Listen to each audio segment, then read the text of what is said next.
Assalamualaikum warahmatullahi wabarakatuh. Alhamdulillahirabbil alamin wa bihi nasta'in wa ala ridunya waddin wa ala alihi wa sahbihi ajmain amma ba'du. Puji syukur mari kita panjatkan kehadirat Allah Subhanahu wa taala. Pada kesempatan ini kami diberi kesempatan untuk menjelaskan materi mengenai model dan gaya kepemimpinan dalam merespon visi, misi, dan tujuan organisasi.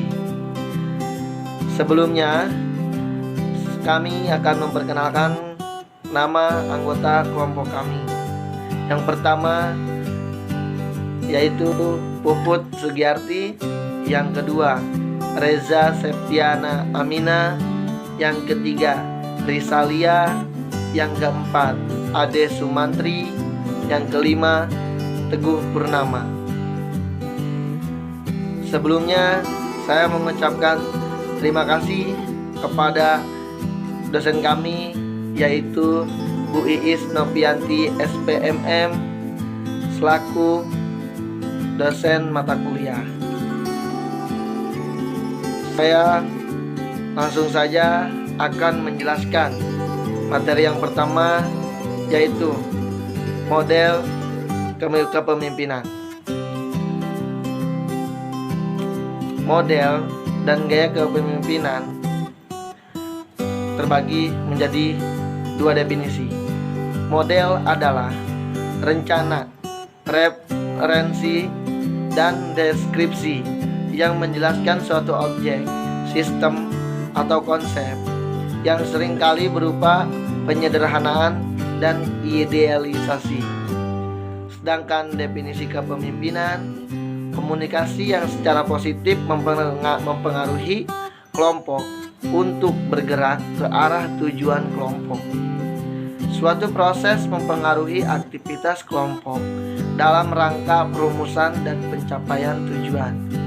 Keputusan dan kebijakan seluruhnya ditentukan oleh pemimpin. Selain itu juga, model kepemimpinan terbagi menjadi dua. Ada model kepemimpinan kontinum dan Ohio. Sebelumnya, model kepemimpinan didasarkan pada pendekatan yang mengacu kepada hakikat kepemimpinan yang berlandasan pada perilaku dan keterampilan seseorang yang berbaur, kemudian membentuk gaya kepemimpinan yang berbeda. Yang pertama yaitu tadi model kepemimpinan kontinum, yaitu terbagi menjadi dua, otoritas dan demokrasi. Otokratis itu dan demokrasi sangat bertentangan di model kepemimpinan kontinum. Jadi, otoritas berada di tangan kepemimpinan karena pemusatan kekuatan dan pengambilan keputusan ada pada dirinya serta memegang tanggung jawab penuh. Sedangkan bawahannya dipengaruhi melalui ancaman dan hukuman. Sedangkan perilaku demokratis adalah perilaku kepemimpinan yang memperoleh sumber kuasa dan wewenang yang berawal dari bawahan. Yang kedua ada model kepemimpinan Ohio. Struktur ini mengacu kepada perilaku pemimpin dalam menggambarkan hubungan antara dirinya dan anggota kelompok kerja dalam upaya membentuk pola organisasi, saluran komunikasi, dan metode atau prosedur yang ditetapkan dengan baik. Adapun konsiderasi mengacu kepada perilaku yang menunjukkan persahabatan, kepercayaan timbal balik, rasa hormat, dan kehangatan dalam hubungan antar pemimpin dengan anggota atau staf bawahannya. Selanjutnya teman saya. Oke, yang ketiga itu model kepemimpinan Likert atau Likert Management System. Menurut Licker dan Stoner pada tahun 1978 menyatakan bahwa dalam model kepemimpinan dapat dikelompokkan dalam 4 sistem, yaitu sistem otoriter yang bijaksana, konsultatif, dan partisipatif. Yang pertama, sistem otoriter atau sangat otokratis. Dalam sistem ini, pimpinan menentukan semua keputusan yang berkaitan dengan pekerjaan dan memerintahkan semua bawahan untuk menjalankannya. Yang kedua itu sistem otoriter bijak atau otokratis paternalistik. Perbedaan dengan sistem sebelumnya adalah terletak kepada adanya fleksibilitas pimpinan dalam menetapkan standar yang ditandai dengan meminta pendapat kepada bawahannya. Yang ketiga, sistem konsultatif, yang dimana kondisi lingkungan kerja pada sistem ini dicirikan adanya pola komunikasi dua arah antara pimpinan dan bawahan. Yang selanjutnya, sistem partisipatif, yang dimana pada sistem ini pemimpin memiliki gaya kepemimpinan yang lebih menekankan pada kerja kelompok sampai di tingkat bawah. Yang keempat, model kepemimpinan managerial grid. Dalam pemikiran model managerial grid adalah seorang pemimpin selain harus lebih memikirkan mengenai tugas-tugas yang akan dicapainya, juga dituntut untuk memiliki orientasi yang baik terhadap hubungan kerja dengan manusia sebagai bawahannya. Menurut Black dan Moulton, kepemimpinan dapat dikelompokkan menjadi 4 kecenderungan yang ekstrim dan 1 kecenderungan yang terletak di tengah-tengah keempat gaya ekstrim tersebut. Gaya kepemimpinan tersebut adalah yang pertama itu empowered leadership atau model kepemimpinan yang tandus. Yang kedua, team leadership atau model kepemimpinan tim. Yang selanjutnya, country club leadership, model kepemimpinan perkumpulan. Yang selanjutnya, task leadership atau model kepemimpinan tugas. Dan yang terakhir, middle of the road atau model kepemimpinan jalan tengah. Yang kelima ada model kepemimpinan contingency. Builder dalam Gibson, Ivancevic dan Donatelli berpendapat bahwa gaya kepemimpinan yang paling sesuai bagi sebuah organisasi bergantung pada situasi di mana pemimpin bekerja. Kinerja dan kesuksesan pemimpin tidak hanya bergantung pada kualitas atau metodenya, tetapi juga pada situasi di mana gaya kepemimpinan itu bekerja. Ada argumen bahwa setiap kepemimpinan diperlukan pada masanya, artinya adalah gaya kepemimpinan tertentu diperlukan pada situasi tertentu dan tidak cocok untuk situasi yang lainnya. Tidak ada satu gaya kepemimpinan terbaik. Pemimpin akan paling efektif ketika gaya kepemimpinannya paling sesuai dengan situasi yang dihadapi. Dalam sebuah perusahaan, situasi tersebut bisa terkait dengan karakteristik kelompok seperti tingkat pengalaman bawahan dan sifat tugas kelompok, misalnya apakah terstruktur dengan jelas atau tidak. Yang terakhir atau yang keenam adalah model kepemimpinan 3 dimensi. Model ini dikembangkan oleh Redin. Model 3 dimensi ini pada dasarnya merupakan pengembangan dari model yang dikembangkan oleh Universitas Ohio dan model managerial grid. Perbedaan utama dari dua model ini adalah adanya penambahan 1 dimensi pada 3 dimensi, yaitu dimensi efektivitas, sedangkan 2 dimensi lainnya yaitu dimensi perilaku hubungan dan dimensi perilaku tugas tetap sama.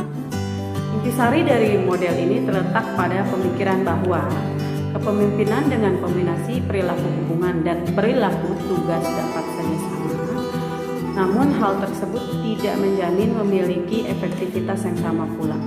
Hal ini terjadi karena perbedaan kondisi lingkungan yang terjadi dan dihadapi oleh sosok pemimpin dengan kombinasi perilaku hubungan dan tugas yang sama tersebut memiliki perbedaan.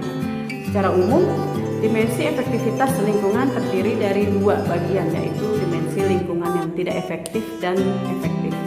Masing-masing bagian dimensi lingkungan ini memiliki skala yang sama 1 sampai dengan 4. Di mana untuk lingkungan tidak efektif skala bertanda negatif, untuk lingkungan yang efektif skalanya bertanda positif.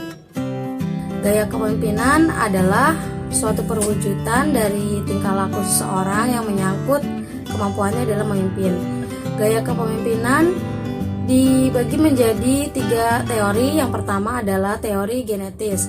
Teori genetis ini menjelaskan tentang seseorang bisa menjadi seorang pemimpin karena telah dilahirkan dengan bakat kepemimpinannya. Kemudian teori sosial.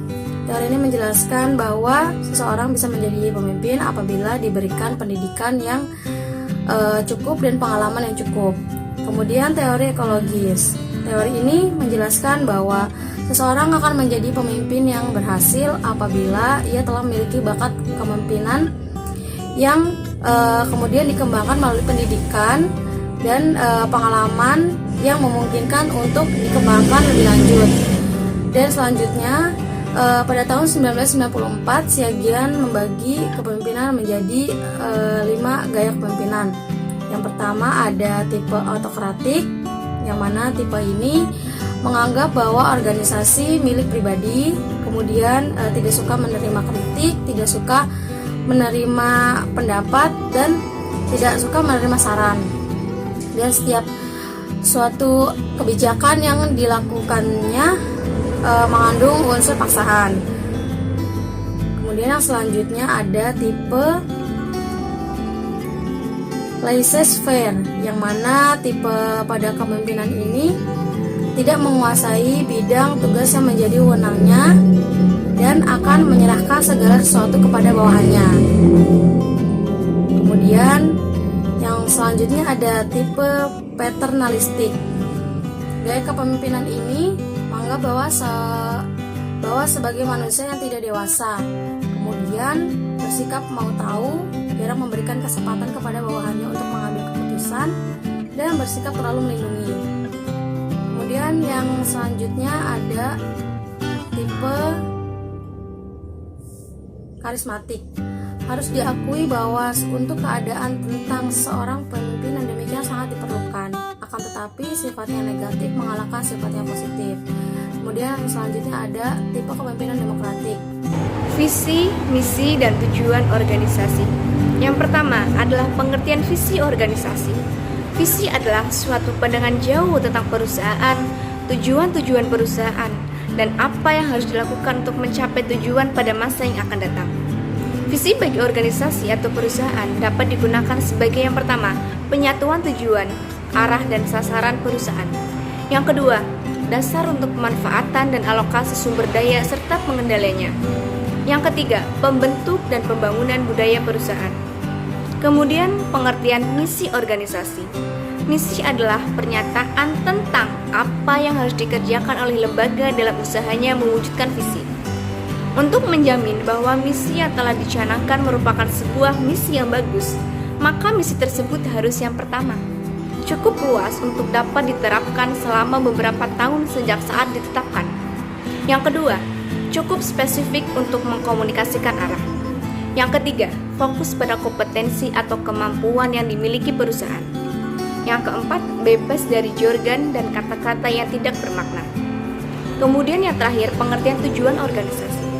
Tujuan organisasi adalah keadaan atau tujuan yang ingin dicapai oleh organisasi di waktu yang akan datang melalui kegiatan-kegiatan organisasi. Kemudian fungsi-fungsi tujuan. Yang pertama, sebagai dasar bagi organisasi untuk mencapai hasil akhir. Yang kedua, sumber legitimasi guna mendapat sumber daya. Yang ketiga, standar pelaksanaan. Yang keempat, sumber motivasi. Yang kelima, dasar rasional pengorganisasian. Kemudian di sini ada 3 contoh jenis tujuan. Yang pertama, tujuan primer, yaitu nilai ekonomis yang diberikan pada masyarakat dalam bentuk barang dan jasa. Yang kedua, adanya tujuan kolateral, yaitu manfaat bagi masyarakat.